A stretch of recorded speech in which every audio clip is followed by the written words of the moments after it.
Hey everyone, I'm Joe. Today I'm going to be doing a book review of the Riftwar Trilogy written by Raymond Feist. This is comprised of Magician, which outside of the UK is actually 2 books, which is Magician Apprentice and Magician Master. So although this is not a trilogy as far as the rest of the world is concerned, but in the UK I've always known it as that, so that's the only way I can think of it. The second book is Silverthorn, and the third book is A Darkness at Sethanon. These books were released between the years of 1982 and 1986 respectively, and these are classic epic fantasy, older than some of the more recent epic fantasy that have become quite popular over the last 5 years or so. So these are set over a 10-year time span. They have a long and complicated plot, and frankly the synopsis for the overall trilogy would be very difficult to do without horrible spoilers, which I am not keen on myself. Plus it would be extremely difficult because the books are complex and intricate. So I will do a synopsis more for the first book and then give you a general idea on where the second and third books follow on from this. So the books are set in the kingdom of Midkemia, or the world of Midkemia to be precise, which is a very much a sort of European medieval fantasy setting. It's very sort of traditional fantasy in that way. The kingdom where the book starts off focused on is called Croydie. The lord of this kingdom is called Lord Boric, and the book focuses initially on 2 boys called Thomas and Pug. They are, at least initially, just 2 normal boys. They are lifetime friends. They get into trouble and mischief, and this is very much sort of traditional fantasy. And you obviously know very much from the start that these are obviously 2 boys that obviously are sort of fated or destined to greater things, of course, because, you know, the book focuses on them so heavily, and that does turn out to be the case. But it's not quite in the prophecy way that some books have gone in, which I am very happy with. You know, these are not just like, this is the sort of prophecy to some that will save the universe and all of mankind. There's a lot more characters that work into this sort of greater narrative and play a very important role. Bug and Thomas just happen to be the first 2 in that idea. So they very quickly discover a reason to be concerned, not just for themselves but the whole of Croydie and indeed the world, when they discover something that is very unusual to them, and that is portals, magic portals. There are magic users in this world, and indeed very quickly at the start of the book, Pug becomes the apprentice to the magician Kurgan. Magicians in this world are very rare and far between indeed. Thomas becomes the apprentice to a swordsmaster, so he's going to become a sort of soldier type character.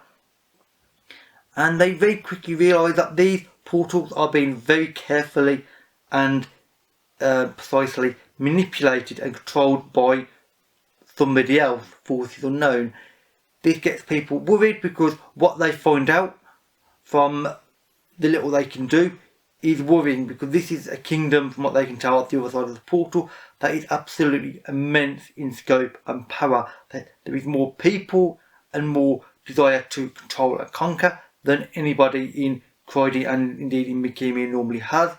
So this gets people very worried, and this leads to some rather interesting situations, because this then leads into a sort of a fight between 2 worlds, where you have Midkemia, which is a medieval fantasy world, and Thurani, which is a sort of feudal Japanese world with a very different culture, a very different way of looking at things.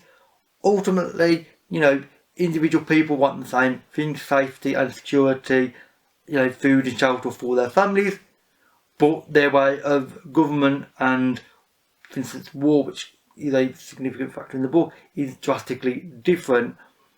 And this plays into the bigger conflict between the 2 worlds, and indeed conflict between other forces, because Sethanon is not the only problem in this world. There is more that the opening of this first portal creates. I'm not going to go into detail what this problem is, but let's just say it's on a very large scale, as you would expect from a novel of this type. And basically, Thomas and Pug, along with the cast of characters that are revolving around the castle of Croydie. So you got the princes and the princess of the Duke.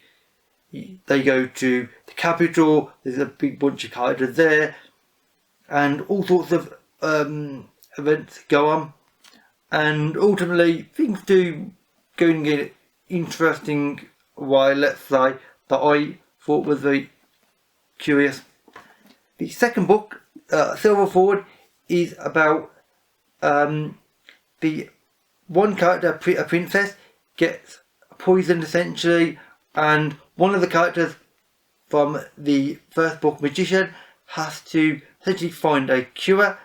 But this is not just a sort of temporary sort of a fetch quest type irrelevant story, as you might otherwise think. It does seem a bit of a odd departure from the epic scale of Magician. It's actually not. This does have a very significant relation onto the larger plotline of this trilogy, and indeed the overall series overall. The third book is A Darkness at Sethanon, and in this returns both to the main theme that was building up in the first book. Obviously, it also follows on from the events of book 2 as well, because that does play some very significant role, and this sort of obviously wraps up the trilogy in a very good, satisfying manner, although it definitely leaves you a few interesting questions about the greater world, and indeed between the relationships between Sethanon and Mechemia, and also the other problem that I said is being created within this world that still exists, and you are wondering how this can resolve itself in future books, because this is a problem on a literally a world-altering level, as is normally the case with fantasy. It's not just a case of local politics; it's always a world-altering event, and this trilogy is no different from any of those. So, as to the cast of characters that inhabit and make these books come alive, they are generally, for the most part, fairly well developed.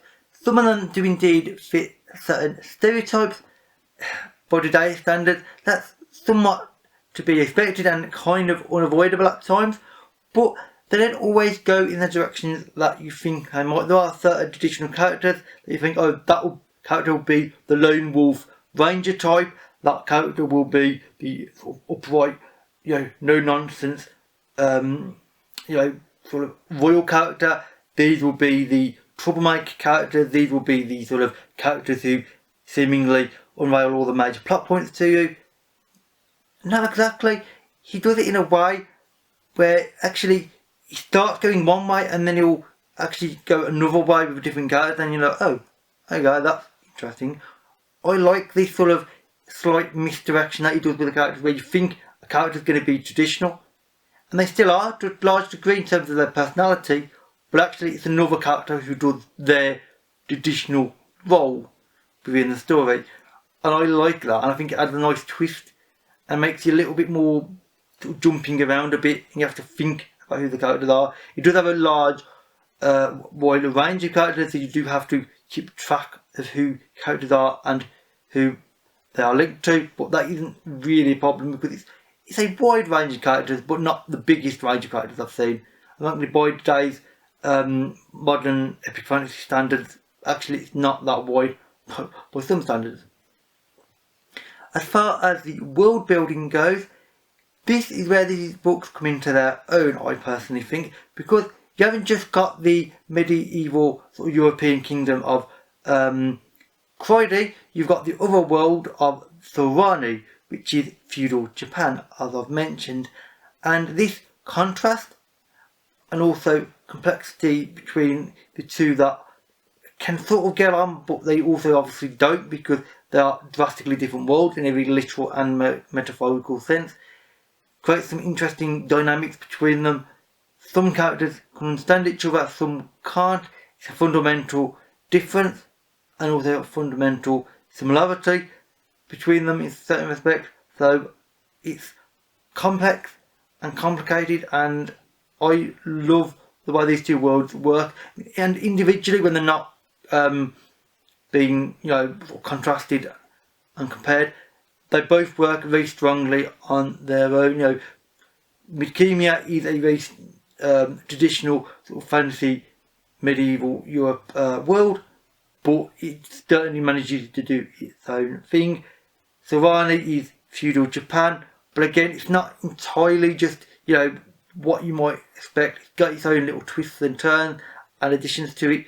So these are not just entirely like that is medieval Europe fantasy. This is feudal Japan fantasy. It's slightly different, and because they fuse them together, it creates something greater than some of their parts, which I am really quite grateful for. As far as the writing of these books is concerned, these books are controlled and quite focused, I believe, whereas some modern epic fantasy might go into many multiple books where you have more than just 3 books. This is a trilogy that you could easily imagine as a much larger multi-part series, but he doesn't go that direction. Yes, there are not short books by any means, but certainly not the epic scale of many modern fantasy, and he does manage to fit a remarkably large amount of events in a fairly short space, which I personally think is impressive. And the reason for that is he doesn't meander off the plot in any of these books. All the events of the books, even the little odd little events that happen in the first book where you think, what exactly is that related to? At first, yes, it does appear as though it's just a little sort of world building exercise and that's all. But it's not just that. Pretty much every single event in all 3 books has its own reason to be there, other than just world building or character building. Normally there is some sort of later plot development, foreshadowing or something like that. And it does become quite complex at times. And in some cases you won't know what these situations are until you've near enough finished either the book or the trilogy, and then certain earlier events be like, yes, that's the reason why these events happened at that time, because of the events that happened at the end.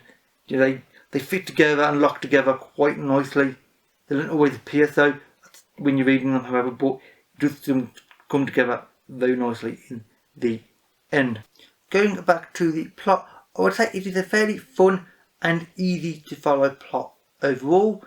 It may seem complex at the start, but unlike some modern fantasy, this doesn't twist and turn and have tons of intrigue where you have characters stabbing each other in the back.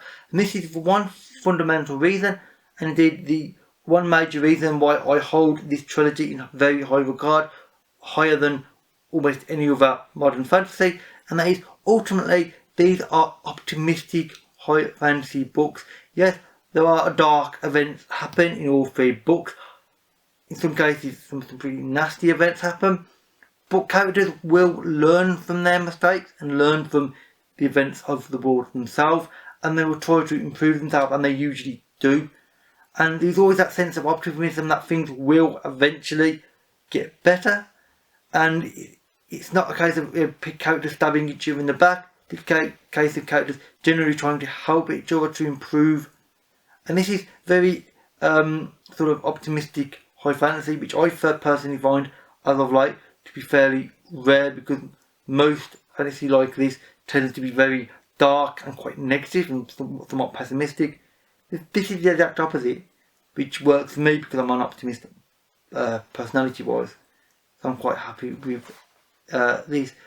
And as far as the classic fantasy elements of this book goes, yes, it may have some ones that are considered tropes or cliches within epic fantasy by today's standards. You got the 2 young boys who come into their destiny in this way, which is very obvious and sort of cliched, and obviously makes you think of an awful lot, for instance, David Eddings, but it's not done in that cliched way exactly though, because they have their own views and their own ways of looking at the world, and they don't always do the things that you expect them to do as well within their roles. Yes, you have a young magician type character, but he's not exactly what you think. And then Thomas is this young warrior, sort of heroic character.